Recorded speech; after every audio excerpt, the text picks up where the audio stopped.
اگر کوئی شخص جماعت میں دوسری رکعت میں امام کے ساتھ شامل ہوتا ہے یا تیسری رکعت میں یا چوتھی رکعت میں، تو وہ سیدھے سورہ فاتحہ پڑھے گا یا پہلے دعائے ثنا پڑھے گا، اس کے بعد میں سورہ فاتحہ پڑھے گا اگر موقع ملتا ہے تو۔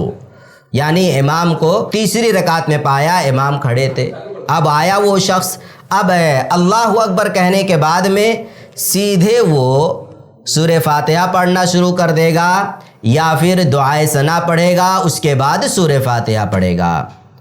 سب سے پہلے اس مسئلے میں دو باتیں آپ اپنے ذہن میں رکھ لیں۔ پہلی بات یہ، پوری نماز میں کوئی بھی نماز ہو، دعائے ثنا صرف ایک بار پڑھنا ہے، 2 بار نہیں پڑھنا ہے، اور تکبیر تحریمہ کے بعد پڑھنا ہے۔ دوسری بات آپ کو اپنے ذہن میں یہ رکھنی ہے کہ دعائے ثنا یہ سنت ہے، نہ تو واجب ہے نماز کے لیے، نہ تو شرط ہے، اور نہ ہی نماز کا رکن ہے، یہ سنت ہے۔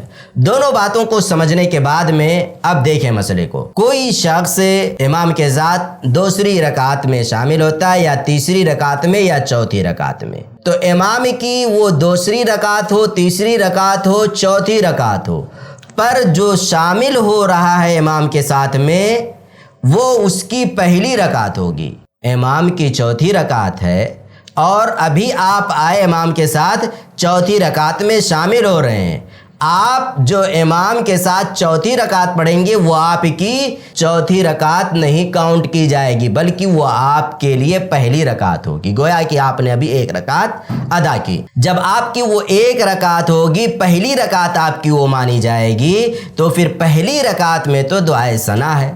تو ایسی شکل میں آپ کو یہ دیکھنا ہے کہ تکبیر تحریمہ کہنے کے بعد میں کیا میرے پاس اتنا وقت ہے کہ میں دعائے ثنا بھی پڑھ لوں گا اور سورہ فاتحہ بھی پڑھ لوں گا؟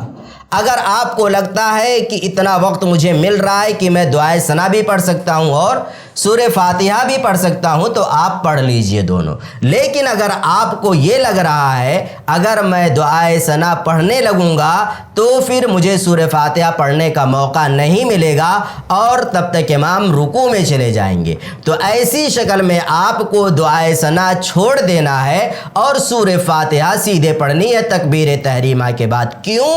اس وجہ سے کہ دعائے ثنا سنت ہے اور سورہ فاتحہ یہ رکن ہے، رکن کے چھوٹنے سے نماز نہیں ہوگی۔ تو آپ کو دیکھنا یہ ہے کہ موقع ہے آپ کے پاس، یعنی اگر موقع ہے تو پڑھ لیجیے، اور اگر موقع نہیں ہے تو صرف سورہ فاتحہ پڑھ لیجیے، انشاءاللہ آپ کی نماز پوری ہو جائے گی اور صحیح ہوگی۔